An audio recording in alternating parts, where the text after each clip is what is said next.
Bali, ito pala ang controller natin guys, no? Ito yung wifi controller natin.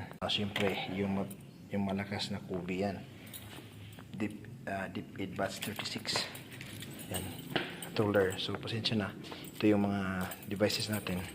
So, by the way, right now we are powered, yung internet natin ay combination ni Starlink at saka yung Smart 5G. Yan, yung gamit natin guys. Yan, 5G yan, Smart. So, yan dito. Yung mga, ano yan, router, TP-Link. So, may separate video tayo dyan guys. So, ganyan pa lang yung nakalagay na yan. Ganyan yung kalagayan yan kasi walang budget ang school para lagyan ng server rack. So, again, puntahan natin yung mga access points natin guys para check natin kasi fairness na papauwi na ako, then nasa malayo rin yung nandun sa covered court yung scooter ko. So puntahan natin. So bale ito pala guys, yan galing sa controller sa loob. Ayan, yan ilabas natin yan. So may isa tayong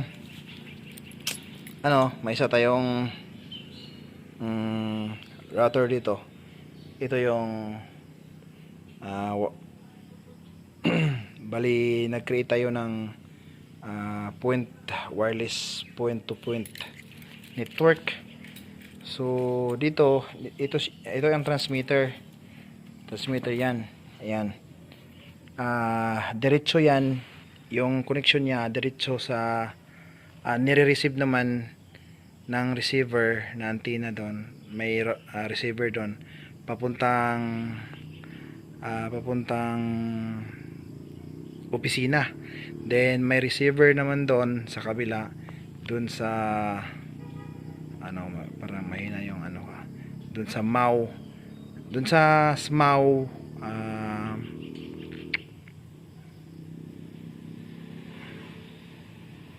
shop, sa shop ni Sir Rani before. Andun may isa din doon, nire-receive niya yung transmit na signal niya. So yan siya, yan.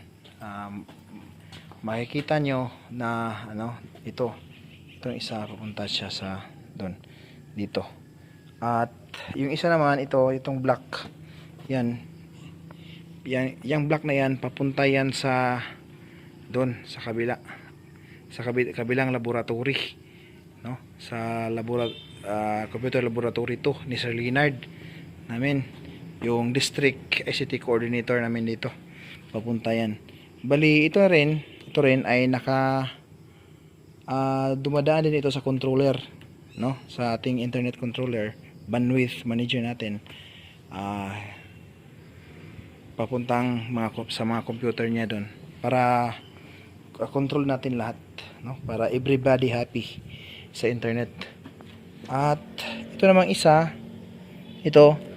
papunta ito sa dish, yung Dico router natin, pero nandun sa third floor. Puntahan natin guys, check natin kung kumusta na. Yan. So yung in charge na teacher dito hindi sinirado. Okay, so puntahan natin guys.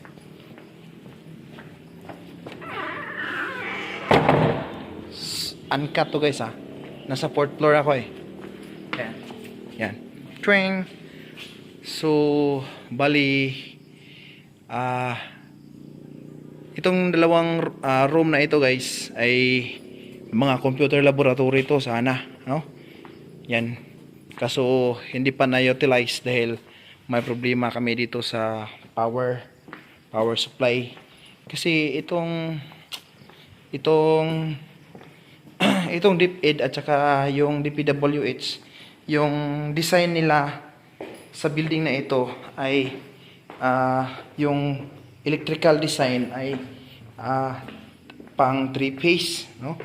Then yung utility namin dito, yung si Bico, yung power utility namin ay ano siya, yung 2-phase lang yung ano niya.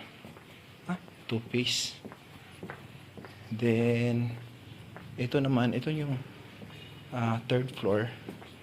So hindi sinira nila, oh.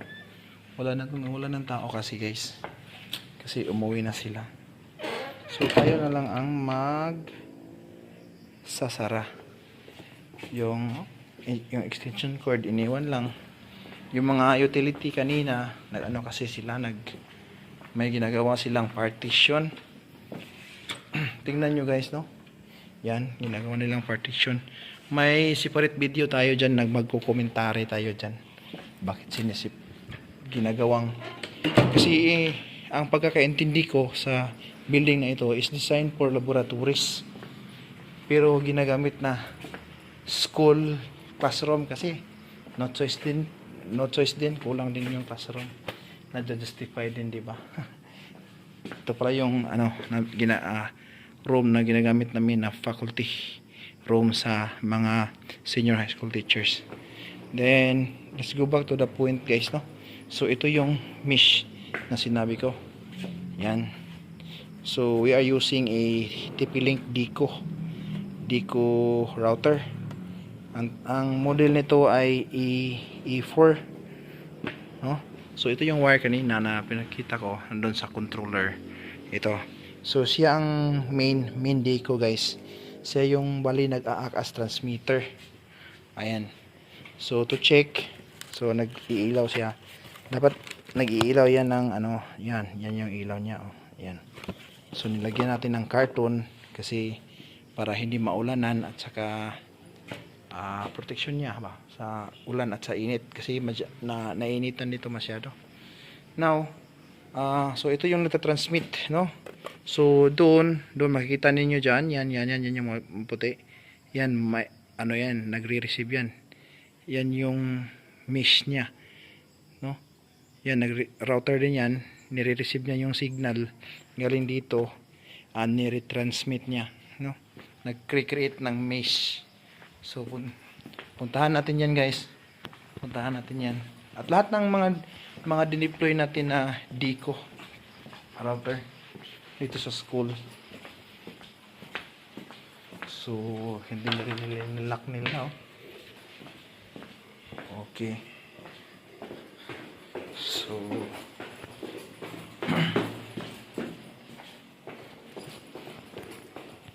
guys, no, may nilagay din tayo na router para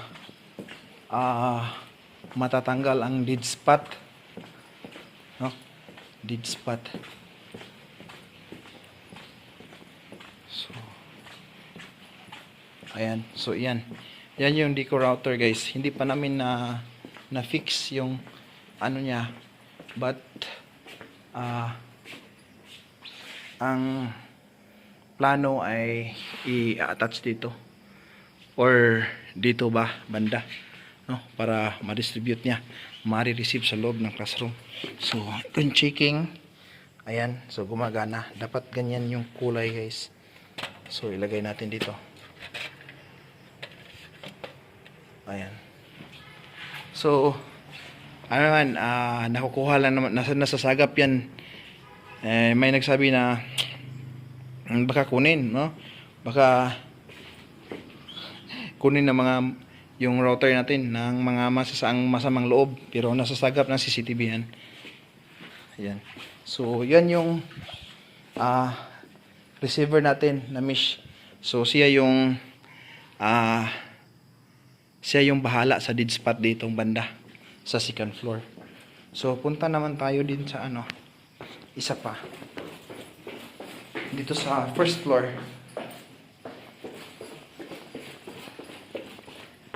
Ayan. So here in the first floor, para makover talaga niya ang malalagyan ng coverage ang dito, mga classroom dito sa first floor.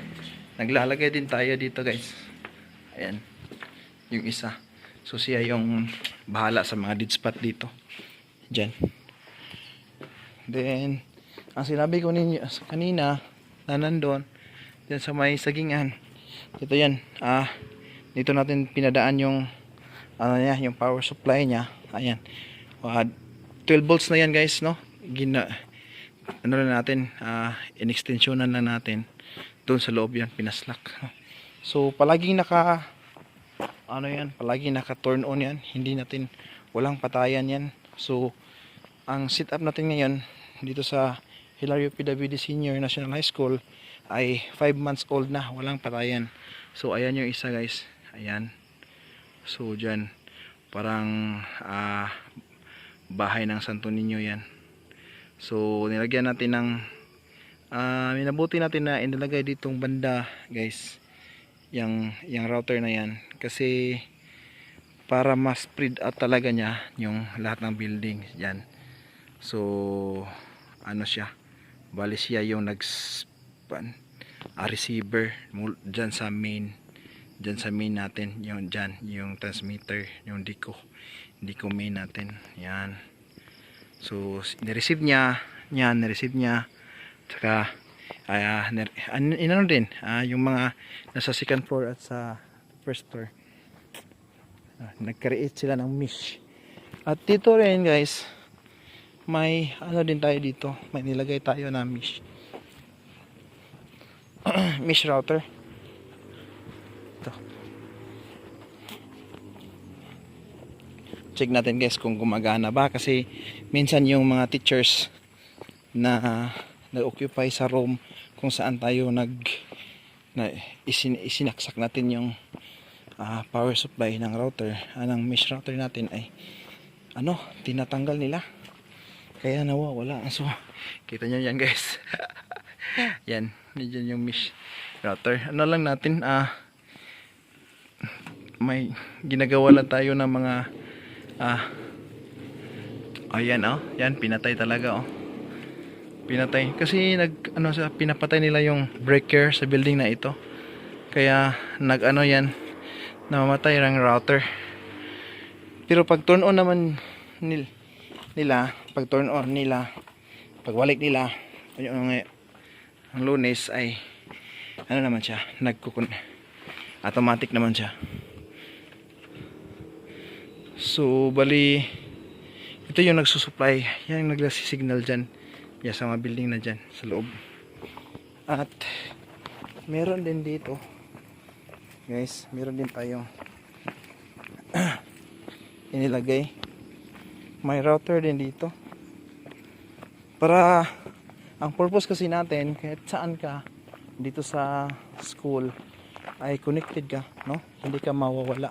At instead of gumagamit tayo ng mga malalakas na AP, access point, mesh yung ginagamit natin, kasi para may feature na roaming feature, na kung saan ka, kahit naglalakad ka, connected ka, hindi ka nadi-disconnect. So ito rin, yan, meron dyan, ayan, may isa din. So itong banda hanggang doon, hanggang sa labas, siya yung nagbibigay ng signal. Ayan guys, so dyan. So kung may bisita kami sa school, kung may bisita kami dyan, dinadala, connected rin sila. Then dito sa loob guys, so welcome pala sa Sugbusog namin, Sugbusog garden. Ayan,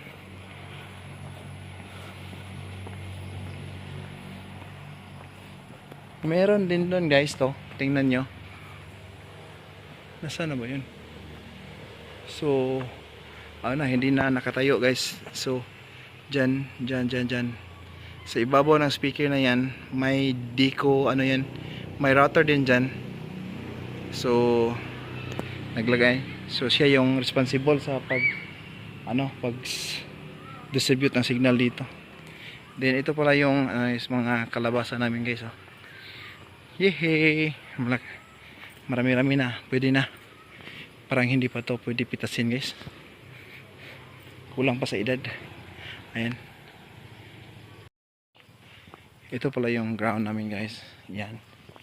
At dito sa opisina, nako sirado na. So diyan. So may exclusive talaga sila na router dito para sa opisina kasi sila yung nag-a-approve eh. So may router sila dyan, malakas yung router nila guys. Dito, may isa dito. Hindi na tayo makapasok kasi sarado na. Then dito rin guys, so ang network niya, yung nasa main natin doon sa senior high school, doon nagtatapos ang connection niya, yung nasa building na yun, yung nasa speaker. Dito naman may iba naman na connection dito. So may isa rin tayo dito guys sa guardhouse. Ayan.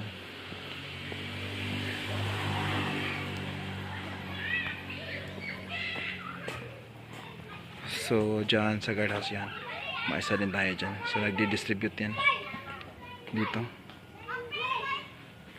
sa banda nito. Pero ano siya, yung source niya ay again yung sinabi ko kanina, doon sa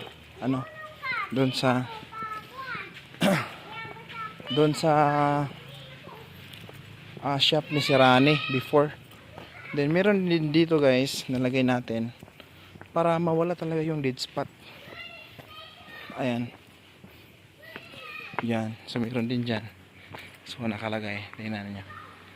Ayun. Yun. So dito siya yung siya yung bahala sa area na ito. Then ito pala yung ano guys, nasa likod yung receiver. Para sa yung dedicated line papuntang office. So ito siya, nandito. So tayo lang talaga ang dito guys. Yan. So we were using guys, Comfast technology. So siya nagre-receive, galing sa isa doon, transmitter sa senior high school. Nire-receive niya, then yun, may router din doon na nag-broadcast sa opisina. Yan. Then may ganyan din na receiver doon sa ni Sirani, doon sa kanyang shop. Puntahan natin guys.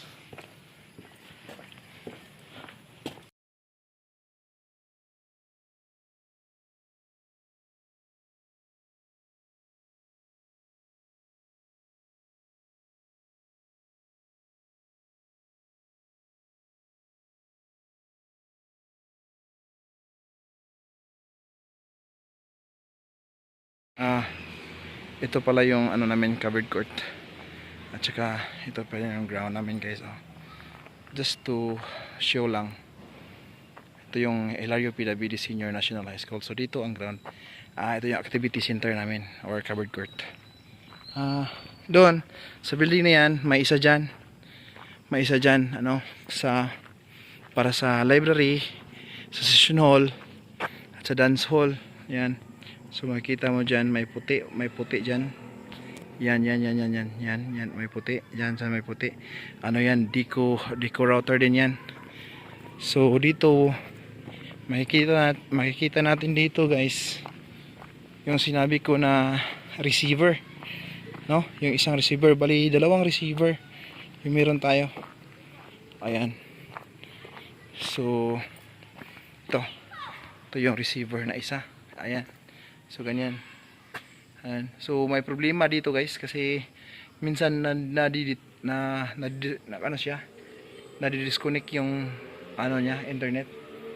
If i-fix pa natin yan, it could be the reason is the power outlet guys, no? So galing dyan, yan, ipinakain natin sa main dish. Yung Deco. Ito yung Deco, main din ito guys, no? Bali dalawang network na ito gumagana pero the same SSID lang. So yan, meron siya dyan. So ito yung main. So siya yung nagbo-broadcast, nagsusupply ng internet doon sa session hall, doon sa guardhouse, diyan sa music room, diyan sa sa may grade 8. Meron din diyan. Then ito rin siya yung nagsusupply ng internet papuntang faculty room doon sa junior high school. Yan. So ito yung block na yan. Yan. Nagsusupply siya gamit yung LAN cable. Puntahan natin yan mamaya kung may battery pa tayo. Kasi parang maglulubat na tayo. So dito meron din dito guys. Dito. Para fully covered talaga ng wifi itong covered court guys. Kailangan talaga yan ang dedicated router dito. Kasi dito nag na yung mga event dito, yung held ang event maraming nagko-connect, so kailangan ng dedicated router dito, yung mesh router natin. So dyan nilagyan natin, ayan.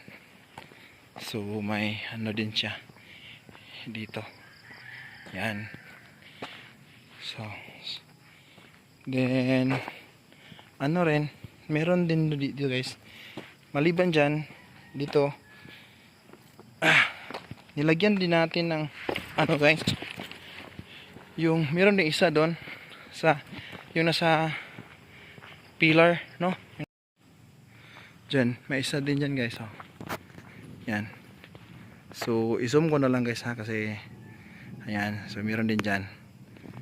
So ang purpose niyan, bakit nandyan yan, para ma-distribute niya evenly yung wifi signal dito sa building na ito. Kasi ang objective din natin guys ay yung mga TV na naka attach sa mga room na ito ay connected siya, mako-connect siya sa wifi, so may internet na. So makakapag YouTube na sila or makakapag Netflix. Dito rin sa ibabaw guys, no, nilagyan din natin ng isa pang router. Yan, so yan. So router, may router din diyan para occupy talaga siya dito. Diyan, ma-fuel niya.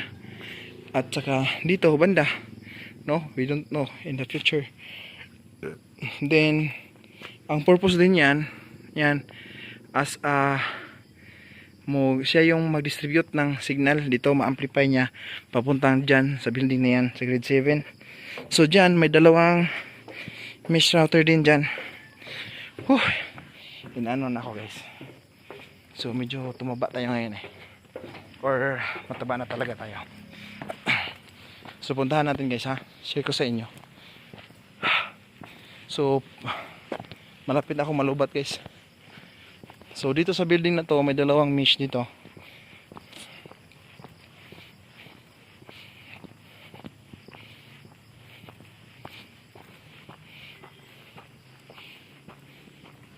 So ayan, may isa yan siya guys. Yan. At saka dun sa taas meron din. Naglagay din tayo sa taas.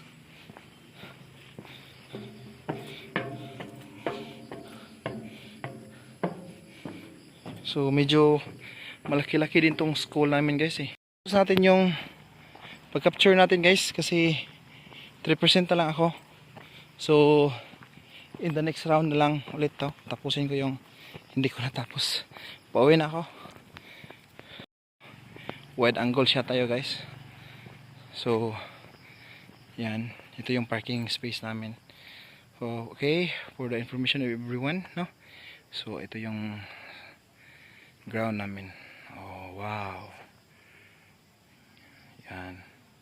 Yan. Kahit saan ka dito guys, no? Covered ng wifi yan. Kaya yan. Oh.